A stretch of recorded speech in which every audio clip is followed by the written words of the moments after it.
Hello, I'm Lisa Bien, and welcome to Bouncing Back.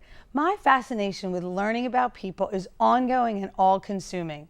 I have become so curious about what it means to be an empath. An empath is said to be a person who can psychologically tune into the emotional experiences of a person or animal, or to events that occurred in a specific location, in the paranormal world, and in some works of science fiction and fantasy. Highly developed empathy is a psychic ability to sense the emotions of others and to be highly aware of the health and the state of mind of their loved ones.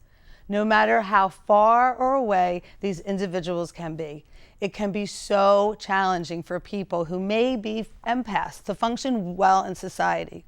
If they are unaware that they even have this sensitivity, they can often opt for time alone. Today, we will discuss this phenomenon. We will meet someone who is using her perceived ability to help others. Let's get started.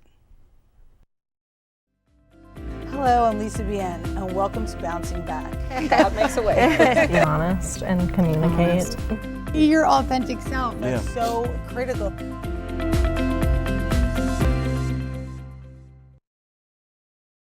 So on this edition of Bouncing Back, let's welcome our guest, Regan Tilton. Philadelphia native Regan Tilton was a happy child, funny and very loved, but often self-deprecating and could border on exhibiting self-harming behaviors. She was labeled most of her life as a sensitive child. It wasn't until later that she realized that she may be an empath. As her knowledge of being an empath grew, she found several coping mechanisms for these extreme emotions, and through the world of spirituality and metaphysics, found a healing modality called Reiki that helped her heal and take care of herself. Today, she's going to share with us how she found a way to comfort herself in the life of an empath. Well, I am so excited that you're here today, so thank you for joining us. I've been reading all these articles, right? And I'm constantly like, oh, I think that's me. I think that's me. I think that I'm an empath. So in like good old-fashioned layman's terms, let's describe to our viewers, what does it mean? What does it mean for you? For me, being an empath is someone who can not only be like empathetic towards people, who can put yourself in someone else's shoes, but also feel the feelings that they do. And that's where it differs from just being an empathetic person. So empathetic person can kind of relate to it. Like, oh, you're sad. Of course. I feel bad for you. I too. But so an empath can actually feel the sadness on the person. Sadness, excitement, mania, anxiety, any of the different emotions that people do. Well, it's got to be exhausting, right? Yeah, it can be for unaware empaths. It's got to be exhausting, right? You're walking down the street. I mean, is it like that? Is it? Tell me, like, I'm not making fun of it at all, but like you're walking down the street and you meet people, or do you have to engage in a conversation? Is it at a big concert? You know, you're like, oh my God, this is too overwhelming for me with all these people. Like, explain It could be crowds, the sensations of it. Bars, nightclubs. It could be family gatherings, because just because we're at family places, which you would think were safe areas, you're also dealing with people who might be. No. First of all, I never ever would assume that a family function is not always safe, right? Because that's where we do get sensitive, right? Mm-hmm. So let's take it back to a little bit. Let's start there. You're at a family function, and I know myself, people have told me my whole life, oh, you're too sensitive. Yeah. Toughen up, you're too sensitive. But sometimes I really do believe that I am an empath, because I do feel that I can, you know, pick up vibes that people are feeling. When did you start to feel that this is not usual? Like, when did you recognize that you have something special? I think it was probably in my mid 30s that I understood that it was more of like it could be a blessing and a curse, versus in the past where it was a bad thing, and all I wanted to do was not be sensitive. I wanted to tune it out, and you use different coping mechanisms to tune out the feelings and thoughts of others. And in my mid-30s, I said, I think I need to like delve into this more and use this sensitivity and ability to be able to like feel and know what's going on with people to help heal myself and help heal others. But what made you, like, what was the turning point where you were like, I think I need to look into this? Because growing up, you were just what? You were just a sensitive child? Always sensitive, always offended easily, always hurt, always really always loved animals, always needed a little bit of alone time to recharge myself, always drained, constantly tired. And I shouldn't be. I was a healthy human being, a healthy young person. I shouldn't be as tired as I should. So I think after a lot of romantic, intimate relationships where it ended up where I would help the people and they would be better and I would be drained and brokenhearted by the end. And I said, this is kind of a pattern, and I wanted to stop that pattern.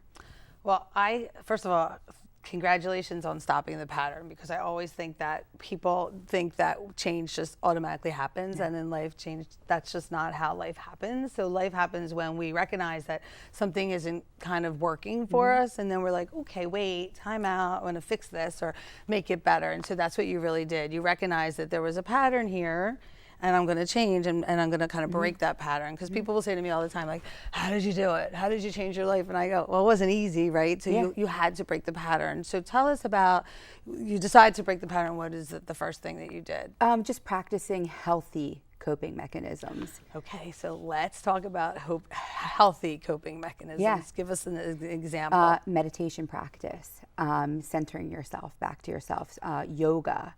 I found the healing modality of Reiki, which is a Japanese relaxation technique. I don't really understand that. I mean, just real quick, can you give us like the 411 on Reiki? Yeah. So Reiki is it's about 100 years old. It comes from Japan, and it's a deep, relaxing technique where I use my hands and place them on people to kind of bring back their energy or balance them with the chi of the earth. So it's called universal life force energy is what Reiki actually means. And so it's just balancing people back with their energy, we leave our energy everywhere. We leave it at work, we leave it with other people, we leave it, everywhere, and we give it out, and we're also, plagued with other people's energy as well if we start to take it in.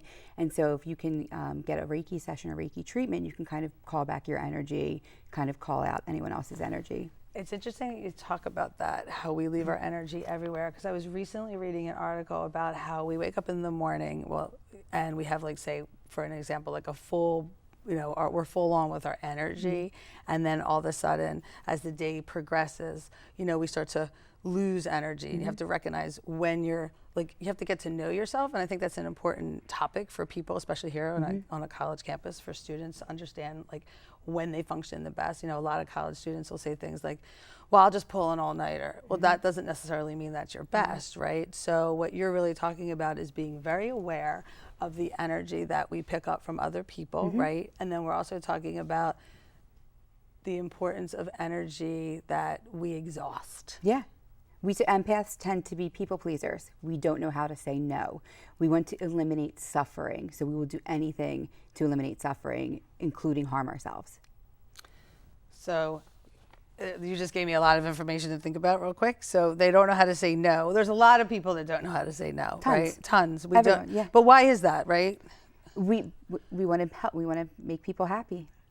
So I think one of the reasons that we don't know how to say no is because when we're little, right? Think about this. When we're raised, our parents raise us, and they want us to be the perfect child, the model child, right? And you don't want to say no, right?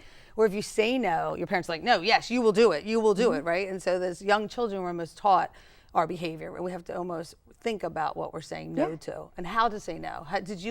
That must have been really hard though, because for me, it's hard to say no. Can you say it comfortably? I can say no now only because I have a structure in place of what my life is, and I've created very strict boundaries over what's acceptable in my life and what isn't. Lots of sleep, less alcohol, less toxic people, less toxic environments, exit strategies. You're giving some really good tips here. Hold on a second. So you said, number one, you created a list, which I love this, because I think this list that you're talking about is really good for anybody. And I think it's really important to understand that we're really talking about the power of our energy that we give out. So number one was you created a list of things that are healthy for you, right? Sleep was number one, right? Yeah, resting. We need that. Some people need less than others, but you have to figure out your custom. Some people only can sleep 5 hours and be completely fine. Some people need more time. Some people need less time, but it's about customizing how much sleep you need and rest you need to get through the day. I love these pointers. I love this whole concept, because I think that people don't understand how important it is to kind of step back and look at their life, right? And decide what works for them. Well, how much sleep do they need? Okay, so look at how much sleep you need so you understand your patterns, right? You've already talked about you had a pattern, you saw it coming, you broke it, right? Then you created this boundaries. Okay, sleep. What was the next one? Meditation. very important. Meditation. I love meditation, but it does take a lot of time.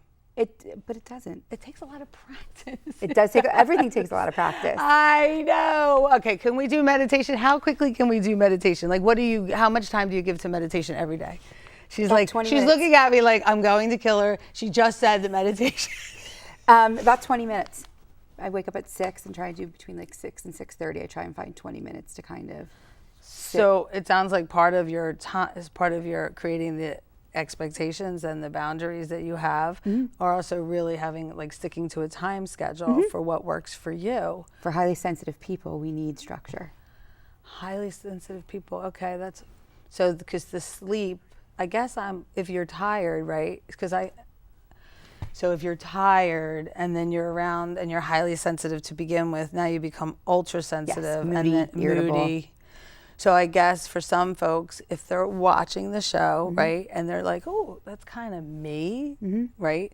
What other tips do you have to have healthy boundaries on your list? Watch the foods you eat. Highly sensitive people with feelings are also highly sensitive to other things, smells, things they see, foods they eat. You end up, if you decide to look into more of why you're highly sensitive, why you can't say no, and it ends up being harmful or detrimental to you, why you have trouble in crowds or in family situations that are highly emotional, or why you have trouble in hospitals or courthouses, places that have a lot of energy around them. You kind of find out that you need certain coping mechanisms to keep yourself from. Well, so I think this is all fascinating. Like, it's really about knowing yourself. A lot of it is really about knowing yourself. So how would somebody, actually, you know what? We're going to take a break and then we're going to come back and we're going to continue our conversation about bouncing back from being an empath when we come right back. Welcome back. We're here today talking about what it means to be an empath on bouncing back. So we started earlier, we were talking about, what it means to be an empath and some things that, you do personally every day to kind of make sure you're ready for the world, right? Because I think whether you're an empath or not, we should all be enlisting some best practices daily of how do we make it in the world every single day. And the world is a tough place, right? Okay. Yeah. And I think that people think that we jump out of bed and we go, today's the day, it's going to be the best day ever. Well, I try to do that. My kids make fun of me. But I do think it's really important that we talk about that this show is really good for anybody that feels that they've been labeled, the sensitive person. Or it could even be just a great show for you're wondering, like, why do I wake up and I'm not happy? Because I think a lot of people think that they got to wake up every single day and be happy, and we have to work at it, right? Yeah. Whether you're an empath or not, you have to work at Absolutely making yourself happy, right? So if you're unaware of the feelings, do you have an example that you could share for us, that somebody who may be going to a party and saying to themselves, I don't really want to be at this party because I've done it. I did something this weekend that I didn't really want to do. We'll talk about that too. But but like excessive drinking usually will be a big thing that unaware empaths do. They go to a party and you want to numb out all of those sensations and feelings, and you use like partying, drinking, that kind of stuff can do that. Unaware empaths are prone to addictions because you're always constantly trying to numb your sensitivities.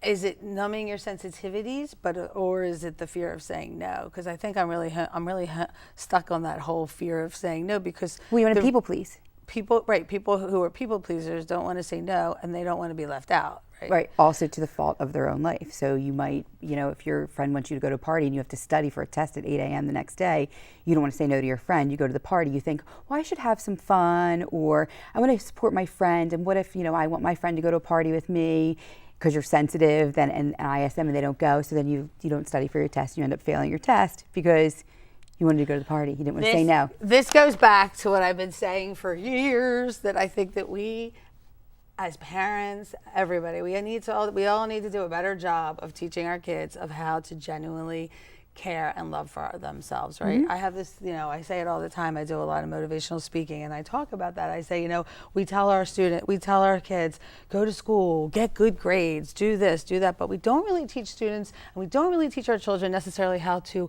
love who they are and have great self-esteem, because if they loved who they were and they had this amazing self-esteem, correct me if I'm wrong, wouldn't they be able to say no?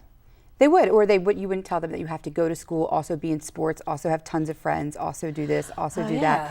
Where's the alone time? Where's the time to cultivate themselves and what they like, and the time to, if they are highly sensitive, which there are a lot of children who are, that they have time to be alone and recharge themselves. Maybe they're drained, maybe they don't want to play a sport, but we're told if you don't want to play a sport, it's a failure, or, like, why don't you want to do that? And it's not normal for, us to teach people that it's okay to have alone time.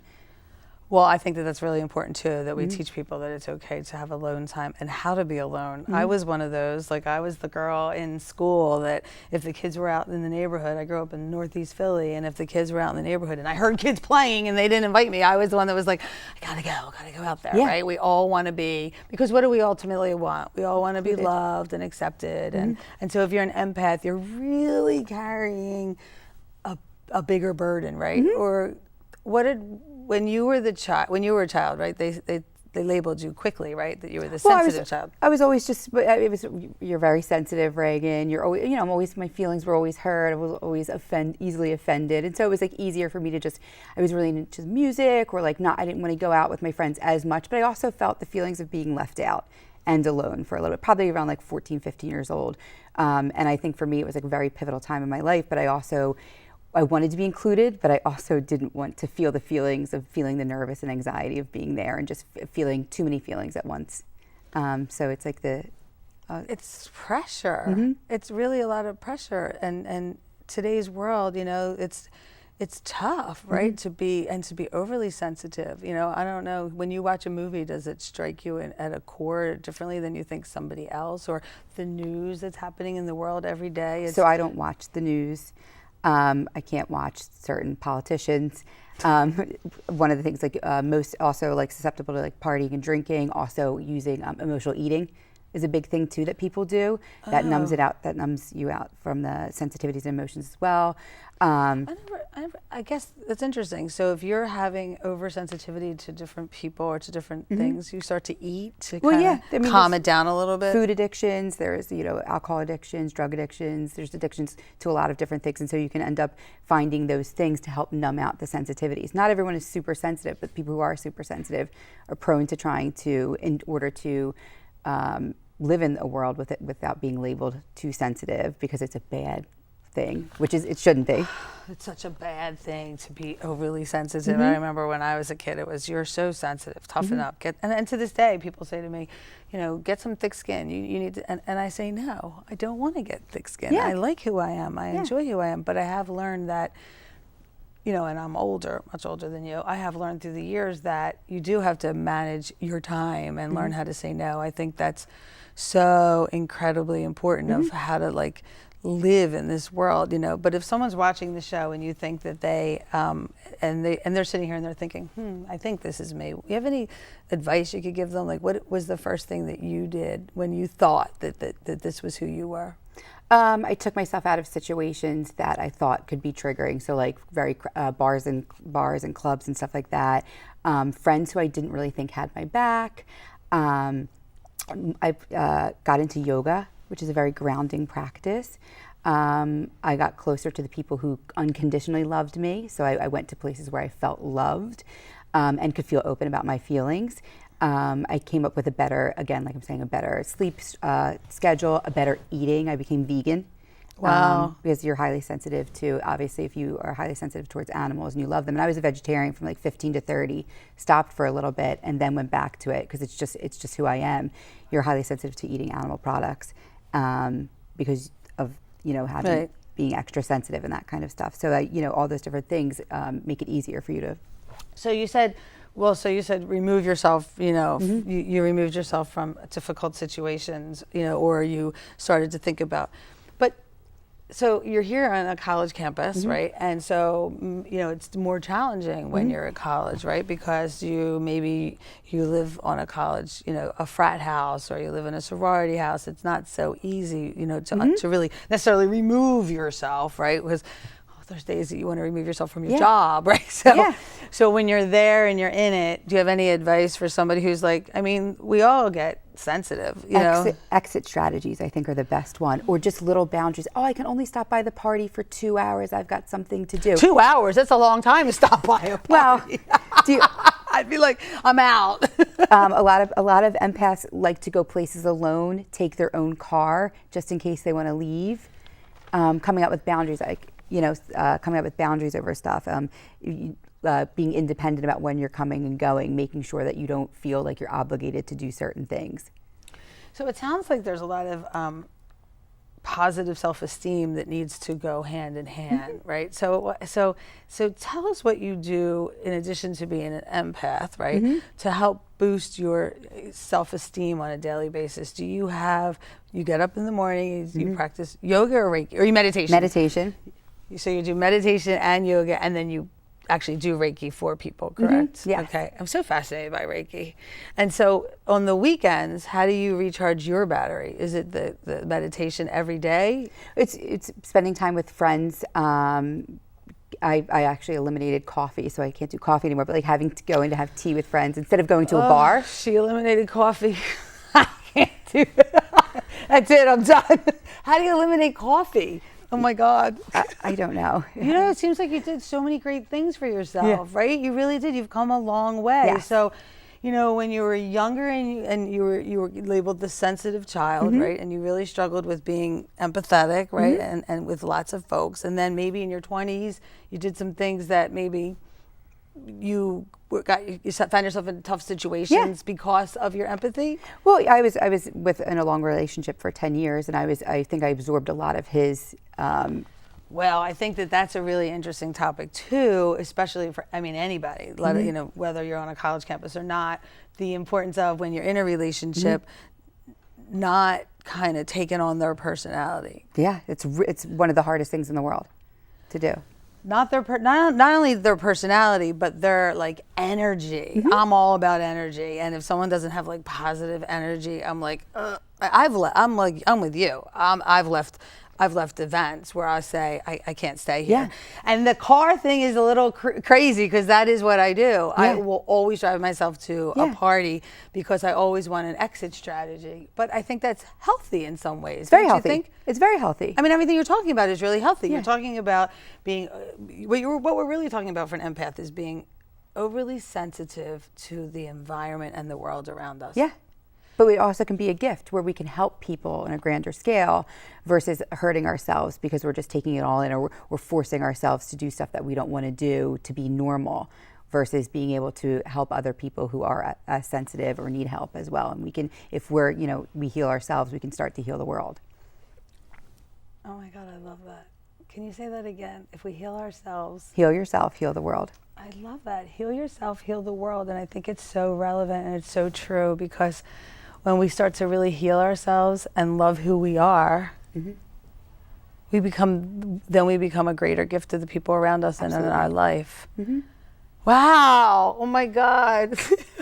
So we're almost out of time. We have I just wanted to say, I love having you on the show, but do you have one mantra that you want to share? I always ask people, like, what's your mantra? Like, you know, I always say, once you love yourself, everything else will fall into place. Do you have a mantra that you say on a regular basis? I feel like it was the one I just shared, like heal yourself, heal the world. It first had to come from within. And also like you cannot pour from an empty cup. So again, I love that.